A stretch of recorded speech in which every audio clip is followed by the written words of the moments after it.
All right. Daryl and Sarah, you ready? Ready? All righty. Here we go. For everyone that's joining us today, welcome. Good afternoon. My name is Brittany Sherman. I'm the CEO President for the Morgan Hill Chamber of Commerce. Welcome to the Resilience Compass and Back to Work Playbook webinar. This is the first in a number of joint Morgan Hill Chamber of Commerce and Kaiser Permanente-led business support webinars to provide tools, resources, and support to business owners and their employees. Today, we'll discuss the Resilience Compass, a public website designed by Kaiser Permanente to help employers navigate support resources to be resilient in the face of disruptive times. The Resilience Compass is an easily searchable database of insights and up-to-date tools that will help your business succeed. Then we'll launch into a discussion around the Back to Work Playbook, which provides a framework, ideas, and resources to help your employees create the next normal at work. And now just a bit about today's speakers. Daryl Perkins is the Kaiser Permanente Small Group Sales Manager for Northern California. Daryl has extensive healthcare industry experience along with strong knowledge of the Monterey Bay broker and small business communities. Daryl and his wife own one of Santa Cruz's top-rated hotels, as well as the top-rated spa in Santa Cruz County. Daryl manages the Northern California small group sales team with a focus on small groups, 1 to 100 employees. Sarah Bell is the Kaiser Permanente small group sales executive. She supports brokers from Santa Cruz County and Monterey to Morgan Hill. She focuses on assisting brokers with their small group clients, again, from 1 to 100 employees. Sarah has a passion for improving the health of the communities that she lives and works and spends her time volunteering to mentor high school teens through Young Life. Thank you both for being here with us today and supporting the Morgan Hill business community. Without further ado, Daryl, I give it to you. Take it away. Excellent. Thank you, Brittany. Can you hear me okay? Yes. Excellent. So we're going to get started. And for everyone on the call, today is really not about Kaiser. Today is about you as small business owners and employees and providing you resources during a very difficult time. And that's what the Resilience Compass and Back to Work Playbook that Sarah is going to talk about are all about. So Brittany did a great introduction. And this is me. Just to drill a little bit deeper, I've lived in the Bay Area for the last 30 odd years, Santa Cruz for a lot of that time. As Brittany mentioned, my wife and I own 2 businesses. We own a small boutique hotel and we own a spa. So as you've all read about, COVID's affected everyone in different ways. As you can imagine, being in the tourist industry, so to speak, and the healthcare services and personal service industries, we're being deeply impacted by COVID. So while things are opening up right now, as many of you have experienced, we're now having trouble getting employees. People don't want to come back to work. So we're going to be talking about Resilience Compass, Back to Work Playbook, offering you resources to really help you kickstart your business as the economy picks up. And why are we doing this? Well, some of you may be aware of this, but not everyone. Kaiser is a non-for-profit, and part of our mission is to help the communities in which we serve. And Morgan Hill, being part of Santa Clara County, definitely meets that bill. So what does that mean? Well, it's not just about the health care of the residents in the areas we serve. It's about their economic well-being. It's about dismantling racist systems. It's about solving economic inequities. We feel that all of those things prevent people from thriving, from really living their best lives. And I know Sarah's a big advocate of these things as well. So that's why we're here today. Kaiser's not just about healthcare. That is part of what we do, but we're about helping the communities in which we serve in general. So along those lines, this is a recent example from January of this year. This is a $4 million grant to help 600 businesses and 5,000 individuals up in Washington state. Every year as a non-for-profit, Kaiser gives back tens of millions of dollars to various initiatives, whether it's helping the economy, providing food for those who don't have food, shelter for those who don't have shelter. We do a lot of advocacy nationwide for various non-for-profit causes.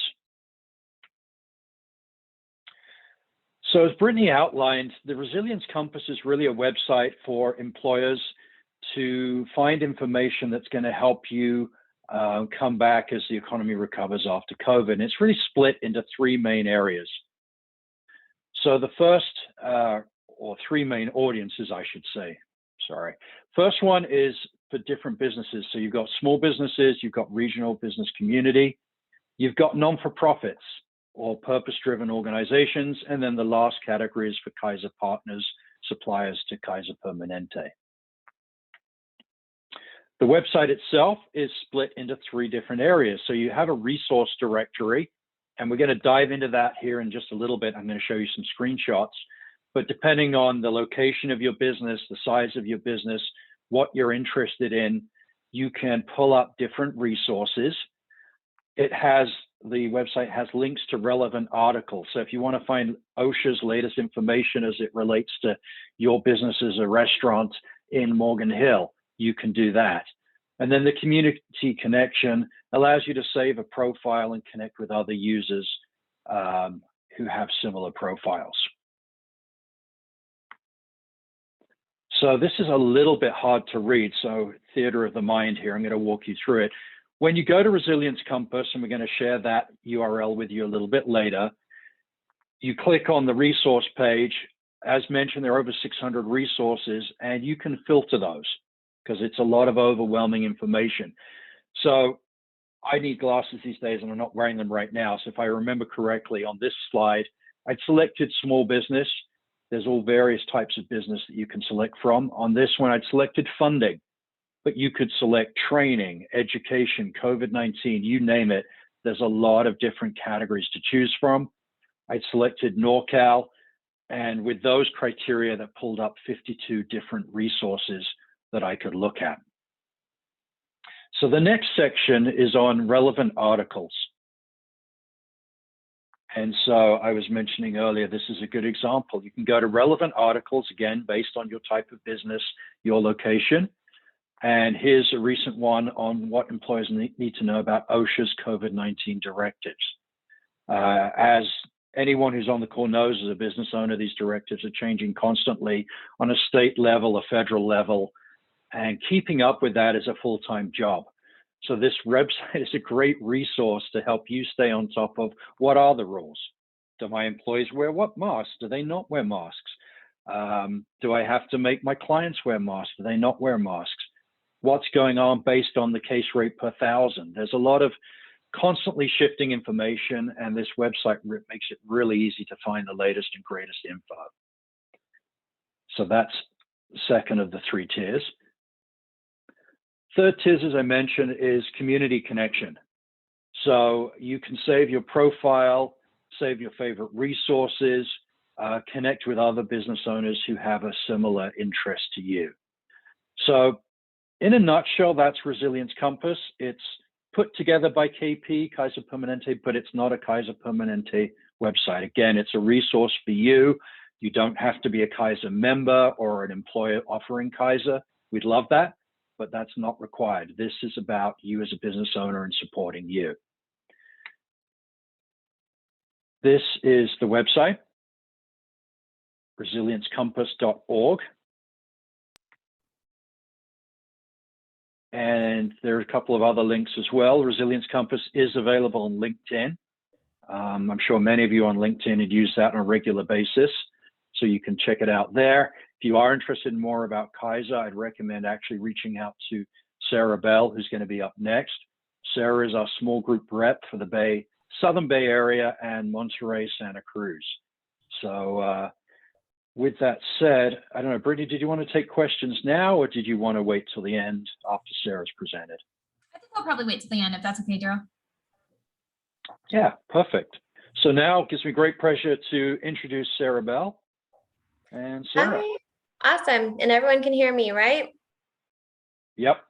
Excellent. Okay, as Daryl and Brittany have mentioned, my name's Sarah Bell, and I'm the small group sales executive at Kaiser for Santa Cruz County, Monterey, and Morgan Hill brokers. So I assist those brokers with their small group clients, which our business is 1 to 100 employees. All right, next slide. So if you're an employer, you have an opportunity to improve the health of your employees every day. And making small changes to your workplace and company policies is a great way to start, and it's where you can make the biggest impact. So On kp.org/workforce health, you'll find lots of tools and support to build a culture of health at work. And one of these resources is, of course, the Return to Work Playbook, which I will get the pleasure of introducing to you today. Next slide, please. So first, I wanted to show you how to get there. So when you go to kp.org/workforce health, you'll be taken to this page here that has the man on it. It says Thrive at Work. You click on the COVID-19 resource link shown just at the bottom of that picture before you scroll down, and that will take you to tons of COVID resources as shown in the screenshot next to it. COVID resources like managing stress and anxiety flyer, increasing vaccinations, employer toolkit, and of course the resource that I'll be covering today, the Return to Work Playbook. But before you click on the Return to Work Playbook, pretend you're sitting there in that screen. While you're still on that page, I just want to point out that you can use the filters on the side to pick other resource topics like exercise, equity, inclusion, and diversity, stress management, healthy eating, and tons of other topics. And you can also search by the type of tool that you would like to have. So maybe an email, a flyer, a guide, some kind of signage for your workplace. You can search by those tools, and you can also search by language. So we'll pretend that we went and we clicked on the Return to Work Playbook, and take me to the next slide there. So this playbook is actually pretty hefty when it comes to the amount of information that it supplies. It's about 162 pages at this point, and we're constantly updating it to keep it as relevant as possible. I think we're on technically version 12.0 at this point. So you can view the document online, or you can download a PDF version to save, but the whole document has embedded live links to take you directly where you want to go. And I want to say the County of Santa Cruz has actually adopted this playbook as their official guide for getting back to work and doing so safely. So the Back to Work Playbook provides a framework, ideas to consider, and curated resources to help you, your partners, and employees create the next normal at work. And what I've screenshot here is page 2. It's the table of contents. And I thought this was a really interesting fact. It says, did you know your employees consider you, their employer, their most trusted source of information related to the coronavirus? Employees believe their employers are a more credible source of information about COVID than even the government, health organizations, or the media. So that just goes to show how important it is for employers to support their staff in this area. So on the table of contents, each chapter is a hyperlink, so you don't have to waste your time thumbing through all 160 pages. You can find what's going to be relevant to you and just jump straight there.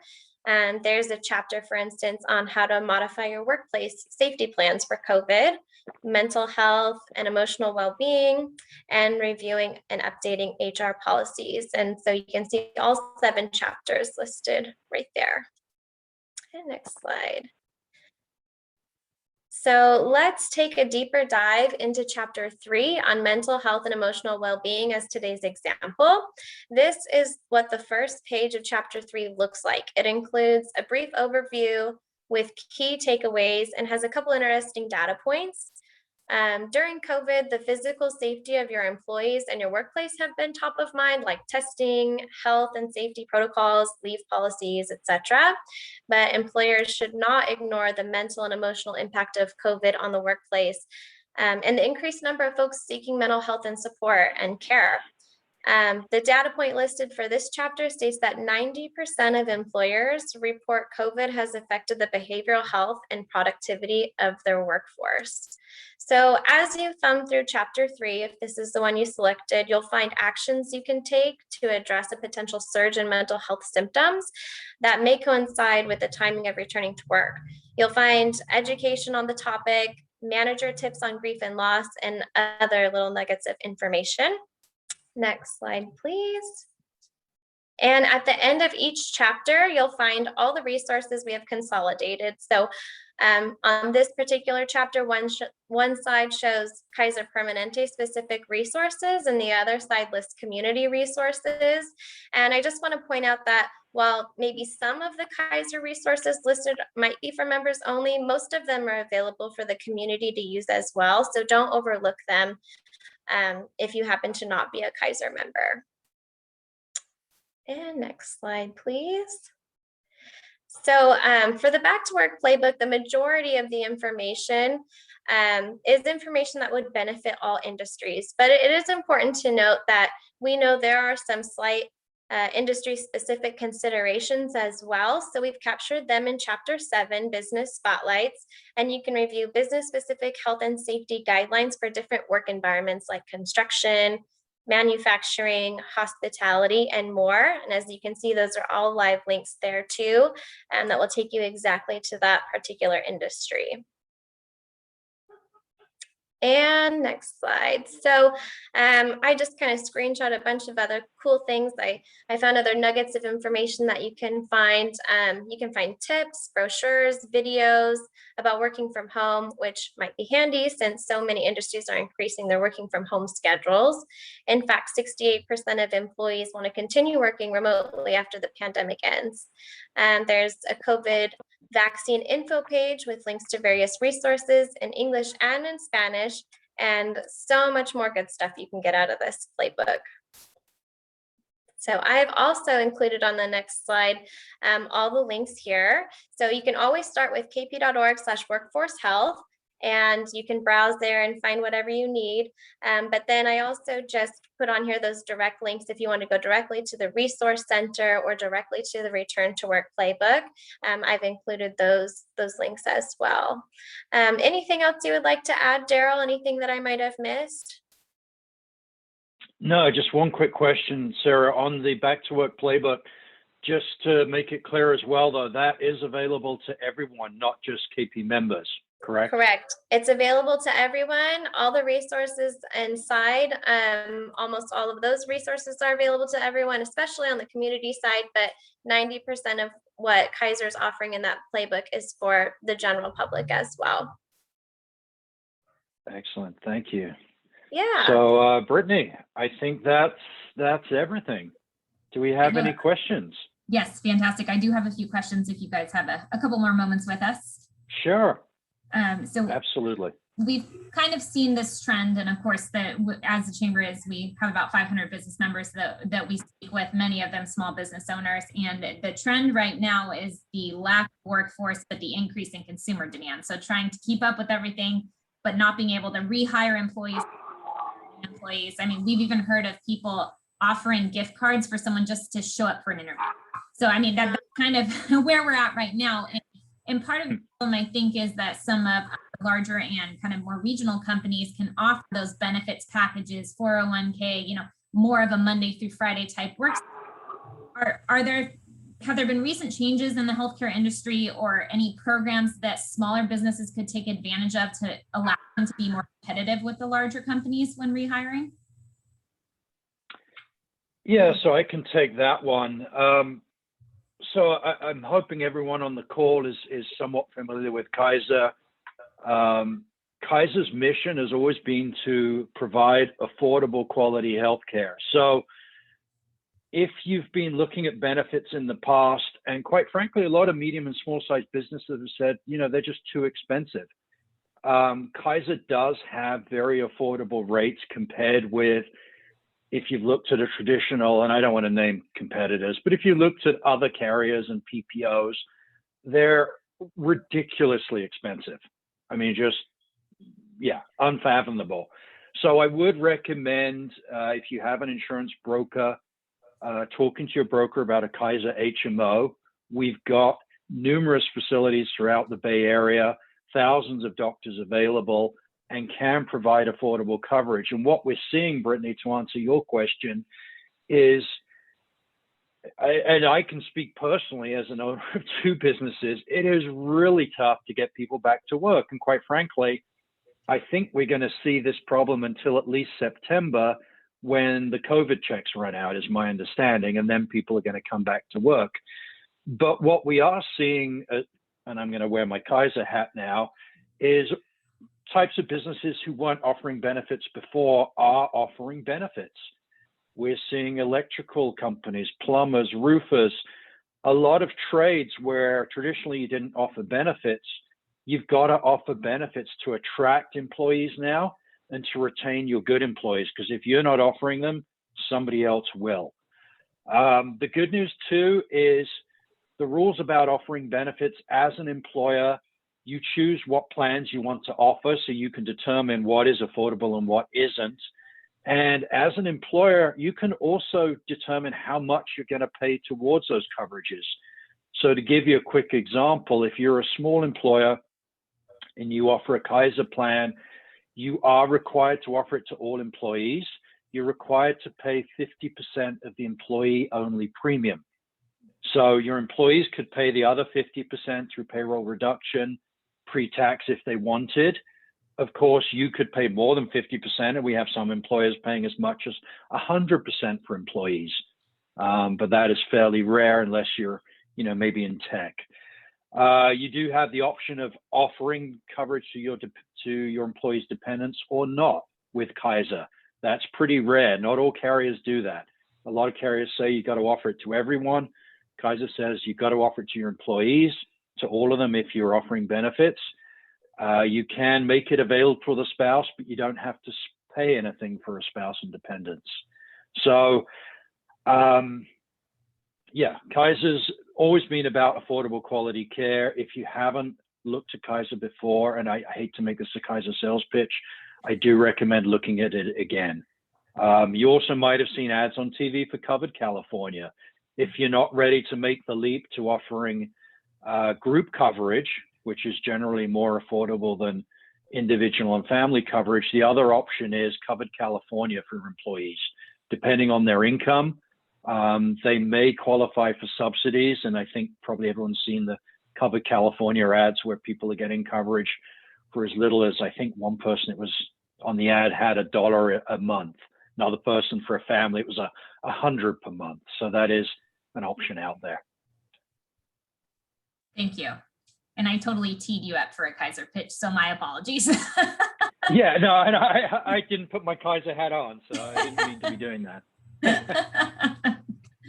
All right, the next question we have, as it relates to employees returning to work, and especially during the pandemic, just the level of stress, anxiety, and especially mental stressors, just huge through the pandemic, and not seeing, resources out there, of course, but a lot of people internalize those type of things. How does the playbook, or how does the resiliency workbook kind of address those issues? Or when you're bringing back your employees, as people are starting to bring them back, how do you address that kind of very personal, intimate, mental situation? I can take this one as far as the playbook goes. Sure. Yeah, I just quickly, the playbook does have tons of resources, and that happened to be the example that I showed today was mental health and wellness.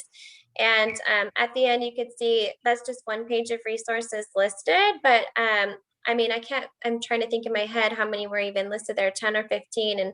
And there's, meditations that you can just go and click on. Again, you don't have to be a Kaiser member to use any of this stuff, but there was meditations. There's a whole bunch of, if you're an employer, flyers and guides and resources for employers to be able to support their staff as well. So I highly recommend the playbook when it comes to what an employer can do to support their employees with mental health and wellness. Lots of resources there. Yeah, to jump in, this is a very personal and individual subject. So the Back to Work Playbook is a great starting place. Also, what I would say is if you do offer insurance benefits, reach out to your carrier rep or your broker, because a lot of the insurance companies, and Kaiser led the way on this, almost overnight with COVID, pivoted to virtual appointments. So I don't have the stats in front of me, but pretty much overnight, everything went from in-person mental health visits to telehealth. And the nice thing about that now is people have sort of got used to, you can make an appointment with and this is specifically Kaiser, but I'm sure it works in a similar way with other carriers. You can go online to the website. With Kaiser, you don't need a referral from a mental health professional. You can get a meeting, going, and you can do it on your phone. So if you've got employees working from home who are feeling social anxiety because they've been out of the picture for 18 months or whatever it is, they're stressed because they've got kids at home and there's all this other stuff going on. I think telehealth has been a great outcome of COVID, if you could say great outcome, a silver lining. People have realized that they can get access to mental health from their phone, from their laptop, essentially from anywhere. So not just Kaiser, but all carriers are changing their model, trying to provide more care to where people actually live and work.